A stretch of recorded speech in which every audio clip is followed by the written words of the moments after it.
प्रिय छात्रों, स्वागत है आप सभी का आपके अपने channel self study with RP sir में। आज हम कक्षा 10 गणित का पहला फर्स्ट चैप्टर वास्तविक संख्याएं शुरू करने जा रहे हैं।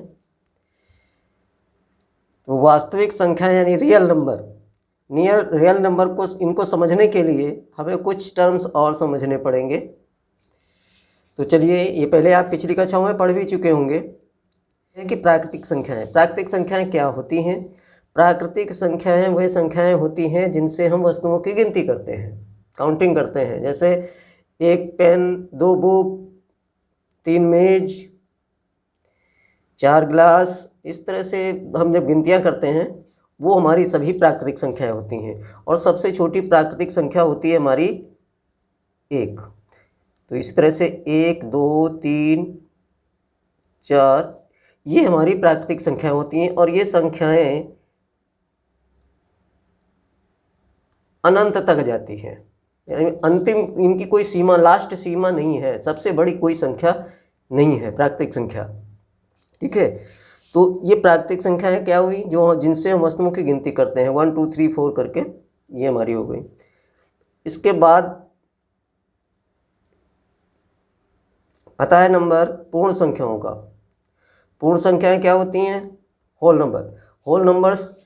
इन बस कुछ नहीं, थोड़ा सा इसमें समझना है, ज़्यादा समझने की ज़रूरत नहीं है। जब हम इन संख्याओं में 0 को जोड़ लेते हैं, 0 1 2 3 4 डॉट डॉट, ये इन्फिनाइट तक जाता है, अनंत तक। तो ये हमारी पूर्ण संख्याएं होती हैं। प्राकृतिक संख्याएं 1 से शुरू होती हैं और पूर्ण संख्याएं 0 से शुरू होती हैं। और जब इनमें हम इन पूर्ण संख्याओं में जब हम ऋणात्मक संख्याएं भी ले लेते हैं तो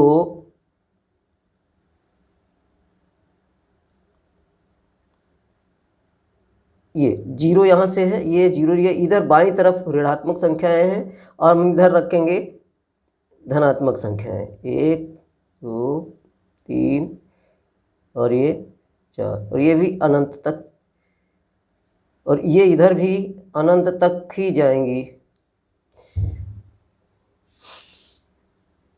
क्लास 7th में आपने पढ़ा होगा परिमेय संख्याएं। परिमेय संख्याएं क्या होती हैं? जिन्हें हम P/Q के रूप में लिख सकते हैं।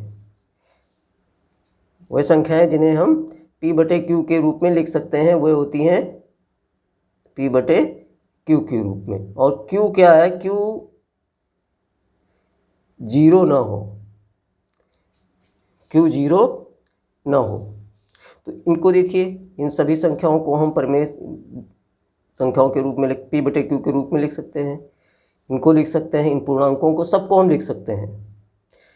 आपने फ्रैक्शंस पढ़े होंगे, 1/2, 3/4। तो इस तरह से इन सभी को हम लिख सकते हैं। बस एक शर्त है, ये है कि वहाँ Q 0 ना हो। तो ये परिमेय संख्याओं में हमारा क्या आता है? सभी प्राकृतिक संख्याएं आती हैं, सभी पूर्ण संख्याएं आती हैं, सभी पूर्णांक आते हैं, सभी भिन्नें आती हैं। ठीक है। और अपरिमेय संख्याएं क्या हैं? जिन्हें हम P/Q के रूप में नहीं लिख सकते, वे अपरिमेय संख्याएं होती हैं। ठीक है। इसके बाद अब बात आती है इन सभी संख्याओं को मिलाकर बनती है वास्तविक संख्याएं। यानी वास्तविक संख्याएं क्या हैं? वास्तविक संख्याओं में सभी प्राकृतिक संख्याएं, पूर्ण संख्याएं, पूर्णांक, परिमेय संख्याएं और अपरिमेय संख्याएं आती हैं। तो आज के चैप्टर में हम रियल नंबर में सबसे पहला टॉपिक जो पढ़ेंगे वो होगा यूक्लिड विभाजन प्रमेय का। विभाजन करना यानी भाग करना आप बचपन से ही करते आ रहे हैं। सेम वैसी ही है, थोड़ा सा इसमें फार्मूले के हिसाब से हो गया। नहीं, ये देखिए यहाँ पर यूक्लिड विभाजन प्रमेय का दिया हुआ है। यूक्लिड विभाजन प्रमेय का, यूक्लिड्स डिवीजन लेम्मा। इसमें एक कहा गया है कि 2 धनात्मक पूर्णांक A और B दिए रहने पर ऐसी अद्वितीय पूर्ण संख्याएं Q और R विद्यमान हैं कि A बराबर BQ + R, जहाँ R 0 के बराबर है या 0 से बड़ा है और b से छोटा है। तो यहाँ a और b दो पूर्णांक दिए हुए हैं। मान लेते हैं यहाँ कोई पूर्णांक हमने ले रखा है a और b। a मान लेते हैं हमारा a बराबर, हम रख लेते हैं इसको 50 कर देते हैं, और b बराबर कर लेते हैं, छोटा कर लेते हैं इससे कुछ 23 कर लेते हैं। ठीक है। तो यहाँ इसमें जो कहा गया कि दो धनात्मक पूर्णांक a और b दिए रहने पर ऐसी अद्वितीय पूर्ण संख्याएं q और r विद्यमान है कि a बराबर bq प्लस r। तो यहाँ देखिए जब हम भाग करते हैं, क्योंकि ये विभाजन प्रमेयिका है तो इसका मतलब है किसी तरह से विभाजन से संबंधित है, तो हम क्या करते हैं, हम इस छोटी संख्या से b से डिवाइड कर रहे हैं किसको, a को जब हम डिवाइड करते हैं तो ये 2 बार भाग जाएगा इसमें, 23 दूनी 46, बचेगा कितना 4, इसमें 4 बचेगा। इसी तरह से हम और कोई संख्या ले लेते हैं,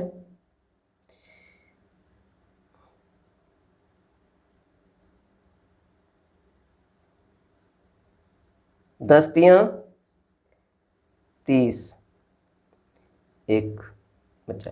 तो यहाँ देखिए ये हमारा क्या है, ये b है, ये क्या है a है, और ये क्या है q है, और ये क्या है r है। कोई भी संख्या हम लेते हैं, कोई भी धनात्मक पूर्णांक 2 दिए रहने पर ऐसी अद्वितीय पूर्ण संख्याएं यूनिक होती हैं q और r, ये ऐसी होती हैं कि ये a बराबर B Q plus are.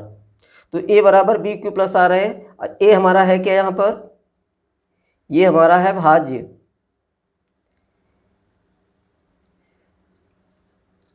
a बराबर है भाज्य, और b क्या है भाजक है, भाजक गुणे, और ये क्या है भागफल है, भागफल, प्लस देखिए प्लस होता है शेषफल,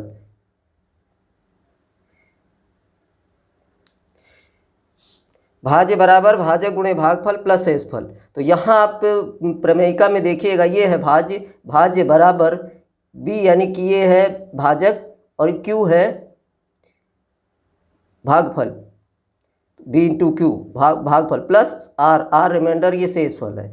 तो ये आप पहले से ही जानते हैं कि ये भाज्य बराबर भाजक गुणे भागफल प्लस शेषफल होता है। यही तो यूक्लिड विभाजन प्रमेयिका है।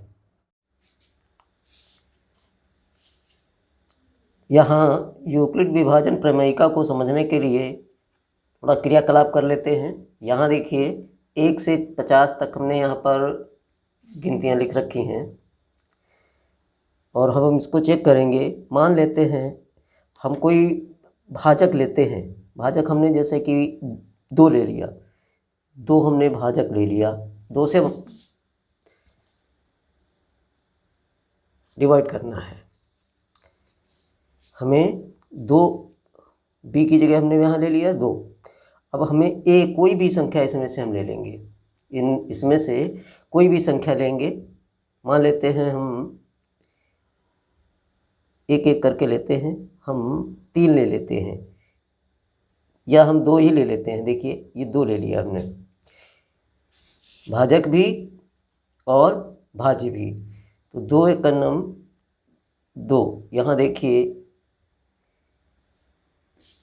रिमाइंडर जो आपका है वो 0 है, शेषफल 0 है। इसी तरह से अब अगर हम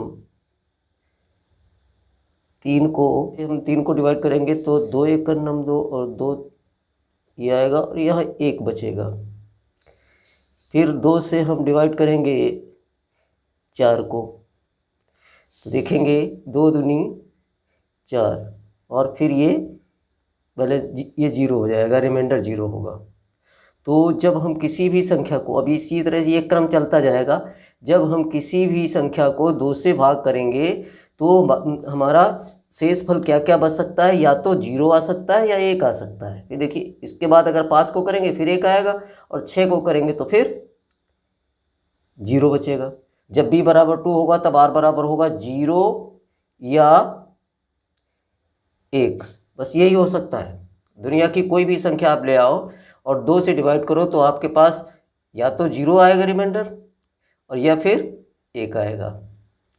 इसी तरह से जब हम 3 से डिवाइड करते हैं, 3 लेते हैं हम, डिवाइज़र लेते हैं 3, और 3 से डिवाइड करते हैं हम, 3 को करेंगे तो 0 आएगा, 3 से 3 को करेंगे तो 0 आएगा, 3 से जब हम 4 को करेंगे तो 3 एक 3, 1 आएगा, यहाँ पर ये 0 है, ये आया 1। अब 3 से हम 5 को करेंगे तो 3 एकम 3,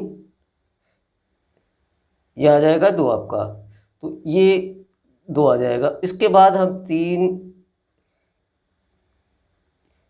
दूनी 6, यहाँ पर 0 आएगा। देखिए यहाँ 0 से हमने शुरुआत की थी, 0 आया रिमाइंडर, एक बार 1 और एक बार 2, और उसके बाद फिर 0।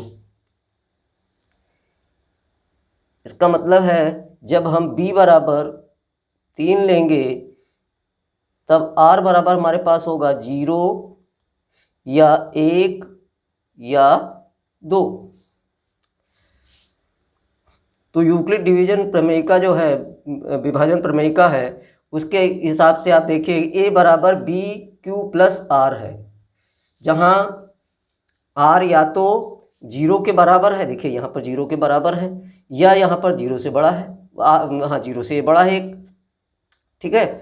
यहाँ देखिए r जो है या तो यहाँ 0 के बराबर है, या 1 है, या 2 है। अब कोई भी संख्या, यहाँ तो मैंने 50 संख्या लिखी है, आप करोड़ों में भी लिख सकते हो, कुछ भी संख्या लिख लीजिएगा। यदि आप 2 से डिवाइड करते हो तो आपके पास रिमाइंडर 0 और 1 आएगा। 3 से डिवाइड करते हो किसी भी संख्या को तो या तो शेषफल 0 होगा, या फिर 1 होगा, या फिर 2 होगा। इसी तरह से हम अब 4 से करेंगे, तो अगर हम 4 से करते हैं तो रिमाइंडर, जब b बराबर हम 4 लेंगे तो रिमाइंडर हमारे पास आएगा 0 या 1 या 2 या 3। अब आप विभाजन प्रमेयिका को अच्छी तरह से समझ जाएंगे इसके माध्यम से कि वहाँ पर क्या कहा गया है कि r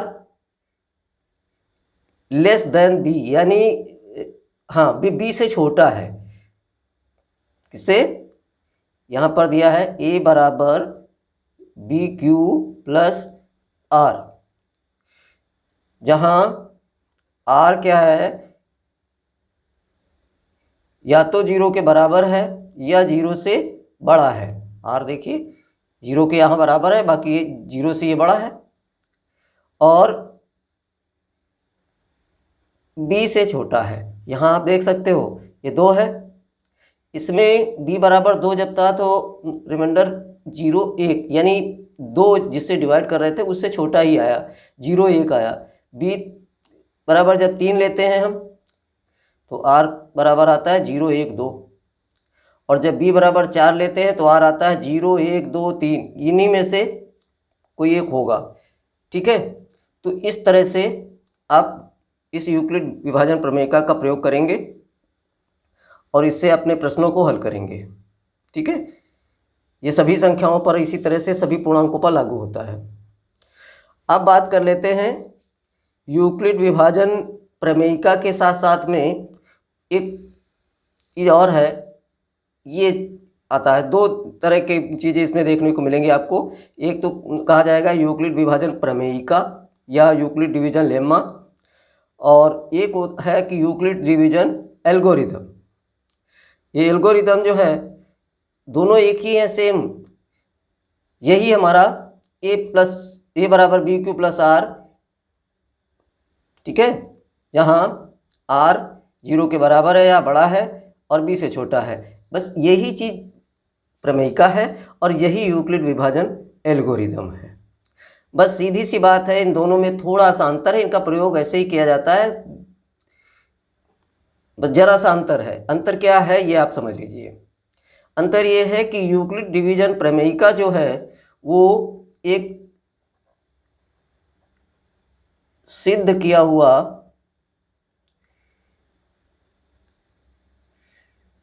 कथन है, स्टेटमेंट है, सिद्ध किया हुआ कथन है, जो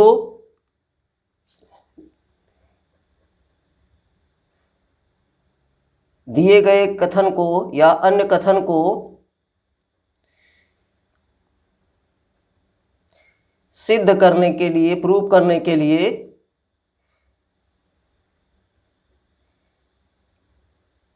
प्रयोग किया जाता है।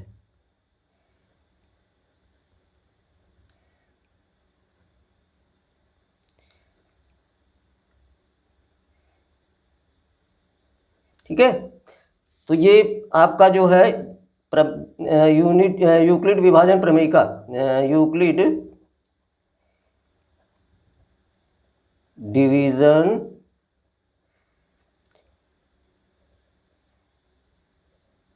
लेम्मा, यूक्लिड डिवीजन लेम्मा जो है वो एक प्रकार से सिद्ध किया हुआ कथन है जो अन्य कथन को सिद्ध करने के लिए प्रयोग किया जाता है। तो इसका प्रयोग अभी आप आगे करेंगे। और यूक्लिड डिवीजन एल्गोरिदम क्या है? यूक्लिड डिवीजन एल्गोरिदम एक क्रियाविधि है, विभाजन की एक क्रियाविधि है, विधि है जो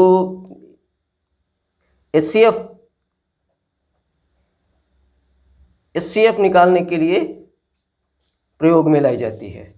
ठीक है, इसको ज्ञात करने के लिए। तो ये दो चीज़ें आपकी हो गई। अब अगले वीडियो में मिलेंगे एक्सरसाइज को लेकर।